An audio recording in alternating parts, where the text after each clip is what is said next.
السلام علیکم ورحمۃ اللہ وبرکاتہ۔ اسلامی کیلنڈر کا دوسرا مہینہ صفر چل رہا ہے۔ صفر کو صفر المکان بھی کہتے ہیں کہ مکان خالی ہو گئے۔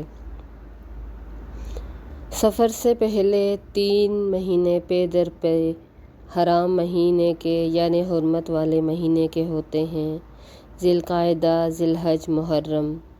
اس میں عرب ان مہینوں کا احترام کرتے تھے، لوٹ مار، قتل، رہزنی سے باز آ جاتے تھے۔ تو ان 3 مہینوں کے بعد یوں سمجھ لیں یہ اب ان کے کام کا وقت تھا۔ کون سا کام؟ راستے میں لوگوں کو لوٹ مار کر کے قتل کرنا، ان کا سامان لوٹنا، ظلم و زیادتی کرنا۔ یہ عربوں کے ہاں ایک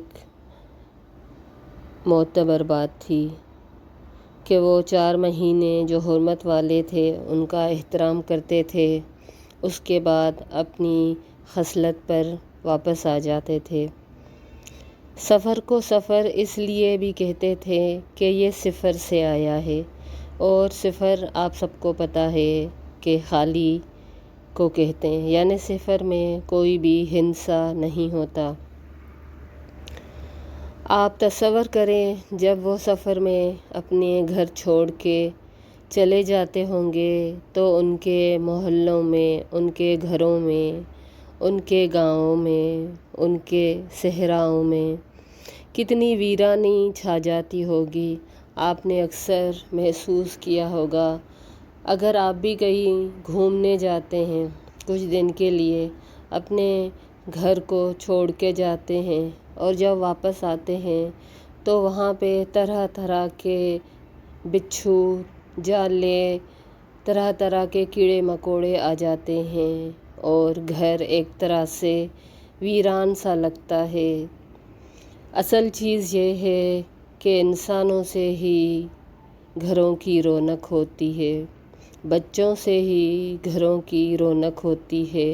ہنستے مسکراتے بچے، پھول جیسے بچے ہر طرف دوڑتے پھرتے ہیں، بزرگوں کی روشنی سے گھر روشن ہوتے ہیں۔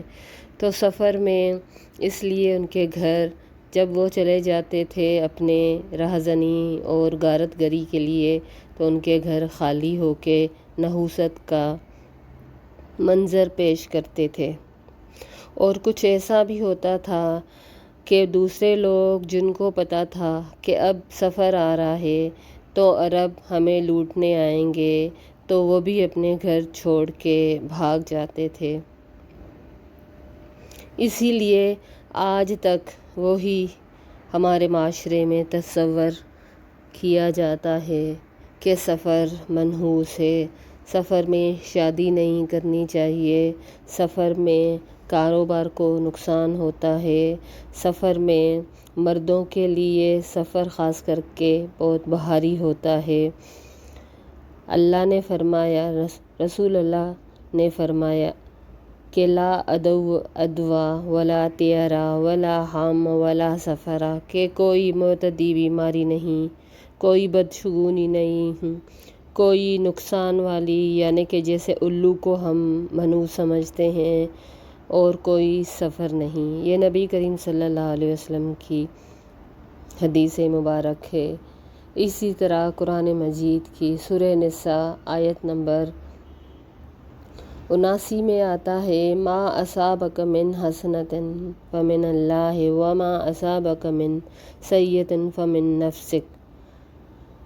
اللہ فرماتے ہیں کہ کوئی بھی بھلائی تمہیں جو بھی ملتی ہے وہ صرف اور صرف اللہ کی طرف سے ہوتی ہے، اور کوئی مصیبت ہوتی ہے، کوئی مصیبت ملتی ہے وہ تمہارے اپنے نفسوں کی وجہ سے ہے۔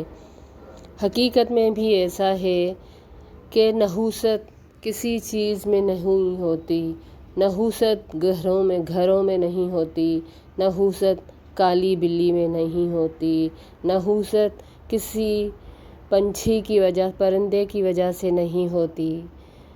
عرب اگر پرندے کو اڑاتے وہ سیدھا جاتا تو وہ اس کو اچھی فعال سمجھتے، اور دائیں طرف جاتا تو صحیح سمجھتے کہ وہ کام کرتے، اور اگر بائیں طرف جاتا تو اس کو وہ نحوست سمجھتے۔ نحوست کسی چیز میں نہیں ہوتی، یہ ہماری اپنی نفسوں کی نحوست ہوتی ہے، یہ ہمارے اپنے گناہوں کی نحوست ہوتی ہے۔ آپ سوچیں، اگر دن بھر ہم اللہ کو یاد نہیں کرتے، ہم اللہ کے ذکر کو بھولے ہوئے ہوتے ہیں، تو کیا یہ نحوست نہیں ہوتی؟ اگر ہم وہ کام کرتے ہیں جو اللہ کو ناپسند ہے، تو یہ کیا نحوست نہیں ہوتی؟ یہ ہمارے گناہوں کی نحوست ہوتی ہے۔ بلا وجہ چھوٹی چھوٹی باتوں پہ اپنے خاندان والوں سے بات نہیں کرتے۔ اس نے شادی پہ نہیں بلایا، اس نے کارڈ خود دینے نہیں آیا، واٹس ایپ کر دیا، یہ ہوا فلاں ہوا، بلا وجہ کی ناراضگیاں۔ خود بڑھ کے ہم کسی سے مسکرا کے ملتے نہیں، کیونکہ ہم سمجھتے ہیں اس نے ہمیں اگنور کیا تو لازمی ہمیں بھی اگنور کرنا چاہیے۔ حالانکہ نبی کریم صلی اللہ علیہ وسلم نے فرمایا کہ جو 3 دن تک بات نہیں کرتا، تو جب پیر و جمعرات کو اللہ کے سامنے اعمال نامے پیش کیے جاتے ہیں، تو وہ لوگ جو آپس میں بات نہیں کرتے، اللہ ان کے اعمال پہ نظر کرم نہیں ڈالتا۔ اللہ فرماتے ہیں جب تک یہ دونوں بات نہیں کر لیتے، میں ان کے اعمال کو نہیں دیکھوں گا۔ تو کیا انہی دنوں میں جب ہم نماز پڑھتے ہیں، تو کیا یہ نماز، یہ قرآن، یہ سب چیزیں ہماری قبول ہوتی ہیں؟ کیا ان چیزوں کی نحوست نہیں ہوتی ہے؟ ہم نے اکثر سنا ہے کہ نبی کریم صلی اللہ علیہ وسلم کہتے تھے، فرماتے تھے کہ میں نے 3 چیزیں آج تک نہیں دیکھیں، وہ عورتیں جو بختی کوہان کی طرح جوڑا لٹکائے ہوں گی، یعنی ان کے سر اتنے جوڑوں کی وجہ سے اونچے ہوں گے کہ وہ اونٹنی کی کوہان کی طرح ہو جائیں گے۔ آج کل ہر جگہ جا بجا ٹک ٹاک پہ ہر جگہ آپ دیکھ لیں، اتنے اونچے اونچے جوڑے بنے ہوئے ہوتے ہیں جو شیطان کے سر ہوتے ہیں، شیطان کے رہنے کی جگہ ہوتی ہے۔ اور دوسری چیز کہ عورتیں اتنے باریک کپڑے پہنیں گی کہ بظاہر تو وہ لباس پہنے ہوں گی لیکن ننگی نظر آ رہی ہوں گی۔ اور تیسری چیز کہ لوگوں کے ہاتھ میں دم کی طرح کوڑے ہوں گے۔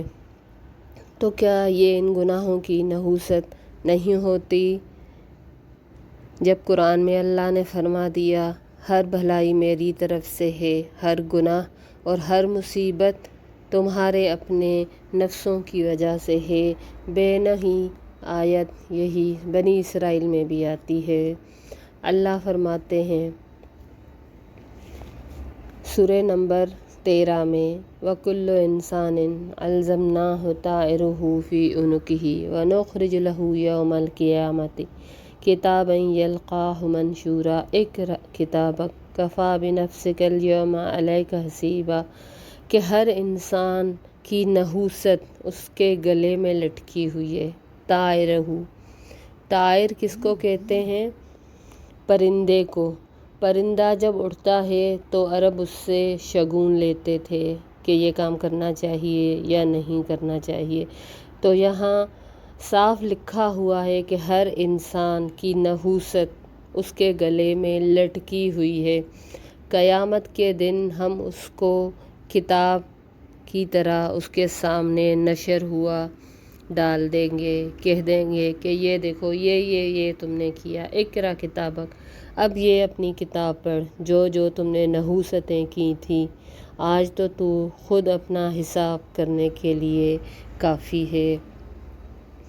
تو اسی لیے ہمیں اللہ سے دعا کرنی چاہیے کہ اللہ تعالیٰ ہمیں ہدایت دے، اور ہدایت اگر اللہ ہمیں دیتا ہے، ہم اللہ سے ہدایت مانگتے ہیں تو وہ ہمیں اپنے نفس کے لیے مانگتے ہیں، ورنہ اگر ہم گمراہ ہو جاتے ہیں تو وہ بھی ہمارے اپنے نفس کے لیے ہی ہے۔ نبی کریم صلی اللہ علیہ وسلم نے فرمایا اگر کوئی انسان کسی کام سے گیا اور بدشگونی کی وجہ سے، یعنی اس نے کچھ دیکھ لیا راستے میں، کوئی ایکسیڈنٹ ہو گیا، اس نے کہا آج کا دن ہی اچھا نہیں ہے، کوئی حادثہ ہو گیا، وہ گھر کو لوٹ گیا، اس نے کالی بلی دیکھ لی، اس نے کچھ بھی مطلب ایسا دیکھ لیا کہ جو اس کو لگا کہ آج میرا دن یہ اچھا نہیں گزرے گا، آج یہ میرا کام کامیاب نہیں ہوگا، وہ واپس لوٹ گیا تو اس نے شرک کیا۔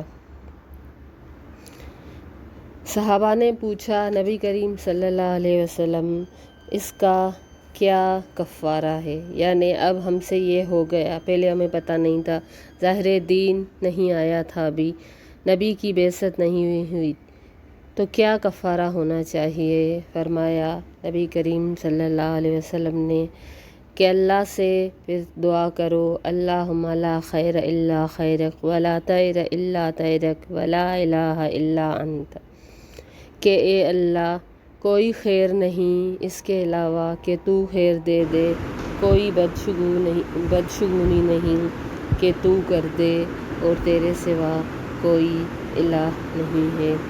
اس لیے اس مہینے میں ہمیں ان چیزوں سے بچنا چاہیے۔ لوگ کیا کرتے ہیں، سورہ مزمل پڑھواتے ہیں 365 بار، اور پتہ نہیں کیا کیا ہمارے یہاں ہوتا ہے کہ میرے ذہن میں بھی نہیں آ رہا۔ جھاڑو نہیں دینا چاہیے مغرب کے بعد، جوتا الٹا نہیں پہننا چاہیے، الو راستے میں آ گیا، کبوتر کو دیکھ لیا، خاص کر کے اس 13 تاریخ کو بہت منحوس سمجھا جاتا ہے، 13 تیزی بھی اس کو کہا جاتا ہے۔ تو ہمیں سورہ نساء کی اس آیت پہ غور کرنا چاہیے کہ ساری بھلائیاں، سب کچھ جو کچھ بھی ہے اس کائنات میں، جو بھی بھلائی ہمیں مل رہی ہے، یہ سب اللہ کی طرف سے ہے۔ اگر کوئی ہم سے نیکی ہو جائے تو اس کو اپنا کمال نہیں سمجھیں، یہ اللہ رب العالمین ہے جس نے ہم سے یہ نیکی کرائی، اور اگر ہم کسی گناہ سے بچ گئے تو یہ بھی اللہ کی توفیق سے ہوا، لیکن اگر کوئی گناہ ہم نے کر لیا تو یہ ہمارا اپنے نفس کا فیصلہ تھا۔ اللہ کبھی نہیں چاہتا کہ میرا بندہ کوئی گناہ کرے۔ السلام علیکم ورحمۃ اللہ وبرکاتہ۔